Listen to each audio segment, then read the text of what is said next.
more concerned about who is looking at them than who is back at she. We stand in a divided nation. Unity speaks a silent word, once led by men such as Martin and Malcolm. Where has the words gone off to? What rocks have the audacity to cover up the only light we carry down this tunnel we call life?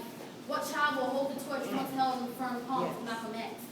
Who will allow their words to wrap its fingers around the necks of those who have taken away our word, belittled our capability to do the impossible? We stood inferior. We crouched beneath the foot of the white man.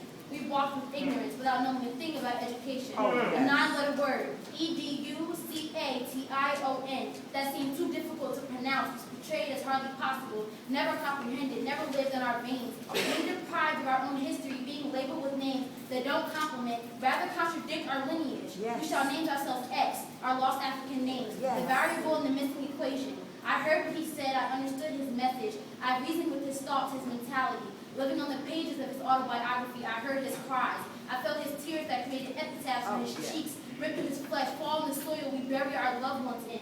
And you know what I failed to realize, but what I realized through Malcolm's eyes. When we pass on, when the seconds that create the minutes to make the hours go by come to a stop, it is our reputation, our legacy. The footprints we instilled on the earth that carry on. It is not how we wear $1 million rings and label ourselves smart. It is not the gold crowns we use to label ourselves as kings and queens. The world expands much further than the materialistic. What is the reason Zimmer walks away swiping in all the logistics? I ask myself, why does it seem like the path that was hand-created is slowly being broken apart without remorse, the nonchalant actions we ignore? Because according to the magazines, the fame is more important.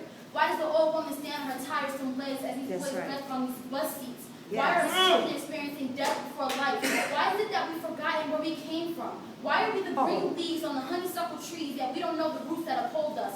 Our foundation lost in. Well, I just don't know where it's lost in. If I could, I would get on my knees like my great-great-grandmother, her name unknown, she was a slave. Typical story. I would work until I get blisters on my hands, until the pigment in my caramel skin burns into a deep chocolate. I would dig deep to find where it went wrong. I would look for Malcolm's word wherever it may hide, because you best believe it ain't lost. That's right. Or between the cracks in the gravel we walk on, like granite, I will shine. Because I am the 21st century child. That's right. And I would dare disappoint my past, That's my ancestors, right. my brothers and sisters, mothers and fathers. I wear my black like the Jews wear their star. So I can say I did it. I did the impossible. I am the 21st century child. I am the child, her child, his child, my mother's father's child. I am your child. Yes.